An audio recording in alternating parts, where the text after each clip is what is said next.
Look, I told you, I don't know anything. Not good enough. No!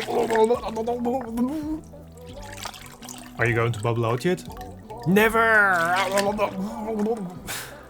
Yeah, that's basically what I've been up to the last week, trying to find out how much and how quickly filament absorbs water and what the results of that are.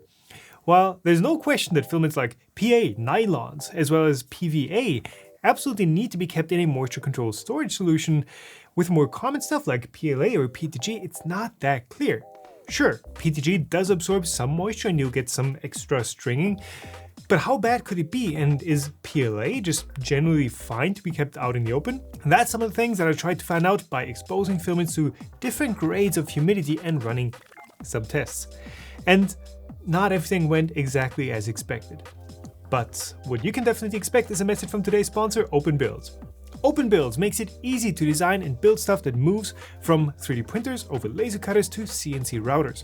With their open source robotics hardware, the OpenBuilds V-Slot and V-Wheels have become the de facto standard for affordable 3D printers, and if you get genuine parts from the OpenBuilds parts store, you're going to get them in really good quality too.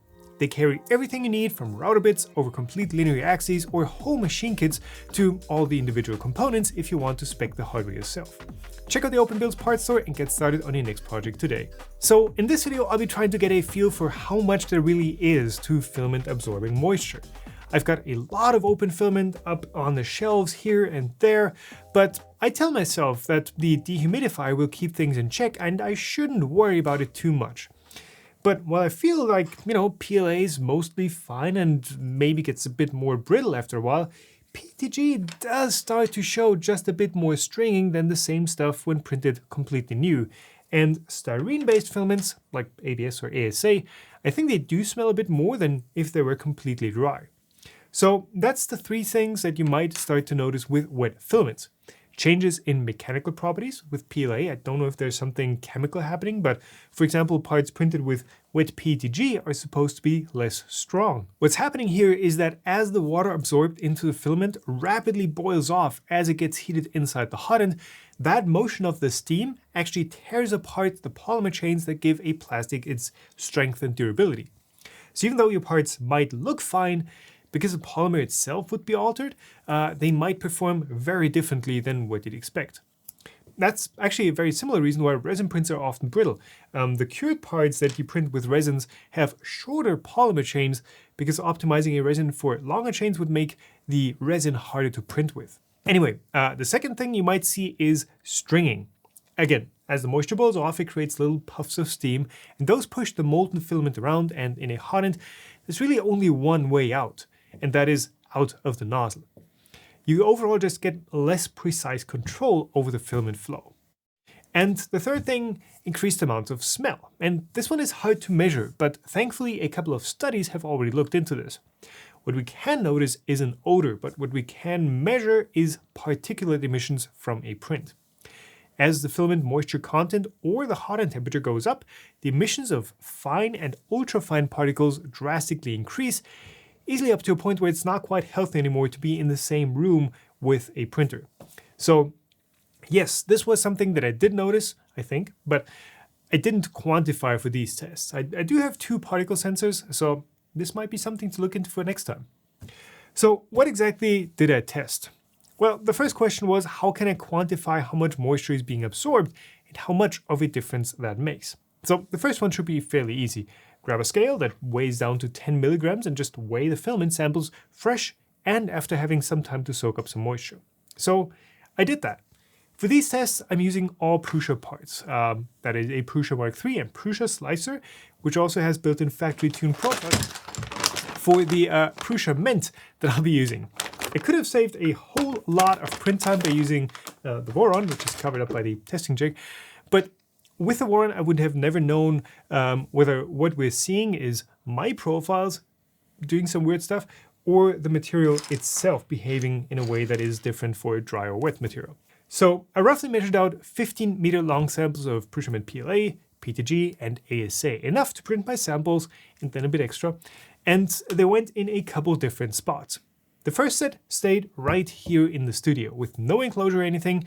This room is relatively cool, it's around 18 to 20 degrees Celsius, but there is a dehumidifier running that's set to 50% relative humidity. So fairly good conditions to store filament in, I think. Of course, it is still better to store it in the original bag with some desiccant in there, which I also did with the remainder of the spools, and then used those to print some samples with what is 100% fresh filament. But the next set of filament samples went outside. It was fairly cold and foggy these days, a bit below freezing a couple of nights, so this should be a good portion of humidity that the filament is getting. But just to make sure we're also capturing the extreme end of the scale, I also dumped some samples into a bucket of tap water, like that's where the intro came from. So they were actually completely submerged, and I just let them sit at room temperature. Short of heating up the water or pressurizing it like in a pressure cooker, I don't think there's a way that these samples would be absorbing any more humidity than like this. So I labeled all the filament samples, I let them sit for 7 full days and then came back and weighed them before starting to print with them. And this is where stuff started going wrong. Because I absolutely could not measure any weight gain at all, and some of the samples looked to even have lost weight according to the scale. So this scale supposedly has a 10 milligram resolution at up to 500 grams of weight. It doesn't, not even close. Turns out the best it does is 50 milligrams, and usually more around 100. So with a sample weight of around 50 grams, that is 1 or 2% of weight difference instead of the advertised 0.2%, and it's just not enough to discern wet from dry filament. Nylon can absorb as much as 10% water by weight, but typical absorption rates of, for example, ASA are more around 1%, so there's no chance I could have measured anything here at all. Oh well. What followed was a full week of printing and reprinting parts. Some of the test plates had a part come loose, and I was really starting to worry that the 15 meter filament samples weren't going to be enough, but in the end, it barely worked out. With these plates, I printed each of the parts in sequence so that they actually get printed one after the other. Octolapse really doesn't seem to get along with that print mode though. So we've got, of course, a 3D benchy for each of the materials and wetness states. Wow, these 3D benches aren't even in frame. Let's pull these back in. There they are. I also printed my Filament bend test, printed flat laying down, and also the IZOD impact samples, one standing up and one laying down flat as well, to see whether layer adhesion or layer strength would suffer more. These were all done with the Prusa Slicer 0.2mm speed profile, so they all do use infill and they're not solid parts. The important bit to me is that they're similar to how you'd actually be printing stuff. But let's start out with the visual quality. And there are two things that I'm noticing. First, stringing, as expected, does increase the more moisture we put into the filaments, but differently for each material. PLA doesn't seem to be that affected, but you can see just a little bit more stringing for each step between fresh, stored indoors, stored outdoors, and underwater filament. PETG does have a way more noticeable degradation, but on the outdoor and underwater parts, the chimney now is all swollen up and over-extruded too. This is the area of the benchy where the printer has to slow down to not overheat the part as it's being printed. And I guess with the PETG spending more time in the hot end as it's printing that area, that allows it to get cooked more thoroughly, and the escaping steam can have a larger effect than pushing out filament. ASA is somewhere in between these two, with some over-extrusion on the chimney, but also a larger increase in stringing between the outdoor and the underwater filament. Also, the underwater filament really smelled a lot like 10 years ago when we were still mostly printing ABS. Overall though, every single filament was already affected by being stored indoors. There was already a degradation. For PLA, it was not that bad, but it's still a very noticeable difference, which honestly I didn't think there would be.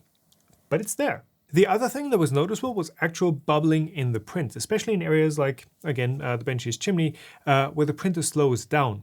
The main things I'm noticing are either a very rough-looking surface finish on ASA, almost like Colorfab's foaming lightweight PLA, or the part being more of a milky translucent instead of a true crystal clear with PETG, which honestly could actually be desirable if you want to create a diffuser for softening up a light source, for example. Though this extra foaming is really only noticeable on the very wettest of filament samples.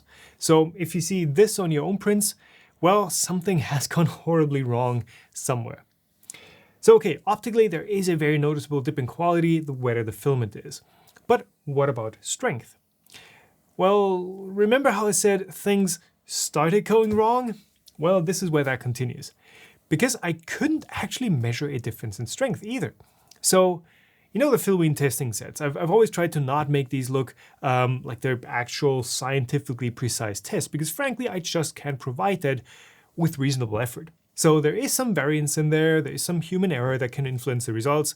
So if, for example, two results are within like 10% of each other, first of all, that's not enough for me to say this one is clearly better than the other, but also in practice, you're most likely not going to notice a difference at all. Sure, printing more samples would improve this. We're just oversampling at this point, but this was already plenty of printing as is. I'm just going to show you the graphs, okay? So this is the bend test, where I take the sample and bend it until it snaps or develops a sharp kink, and as well, it's not much, which is surprising, honestly. My prediction would have been that, at least for PETG, there would be some measurable decrease in bend strength. But with these tests always having been quite consistent and repeatable, seeing practically no dip in strength, even for the wettest of samples, that's just something I'm going to have to take as fact until proven otherwise. Now, keep in mind that the lack of extrusion control that we saw before on the chimney, for example, that can still mean you're getting weaker parts overall, but it looks like it's not going to be because the material itself got significantly weaker. For the impact tests, there was something that you could call a trend towards lower impact strength for all materials, but given how much the readings fluctuate here, I just don't think this is significant enough. The layer adhesion tests are basically all noise already, and even the layer strength ones don't seem particularly trustworthy. So there might be something there, but this set of data doesn't show it. So what can we learn here? A couple takeaways here that I'm going to keep in mind for the future. First of all, 7 days of exposure to an imperfect environment is already enough to degrade print quality, even for PLA. PLA is most likely fine to be stored in a low humidity room for day-to-day printing, but there is still a quality gain to be had for storing it perfectly like in a dry box. PETG, and ASA definitely gain a lot from being stored well, so if you want perfect prints and have your filament sitting out in the open, you're best advised to dry it first. This was actually going to be the main part of this video, how to dry filament, like whether it's in the oven or in a dry box like the one that Eibos sent me. I was going to see how much moisture those methods managed to extract. But for lack of a suitable scale to measure that, I had to cut that out of this video. So while print quality and dimensional accuracy definitely suffer with all materials, it doesn't look like material strength decreases too much. So if you just need strong and not too precise or pretty parts, I guess leaving filament out in the open could actually be totally fine. But as always, there's definitely more testing to be done.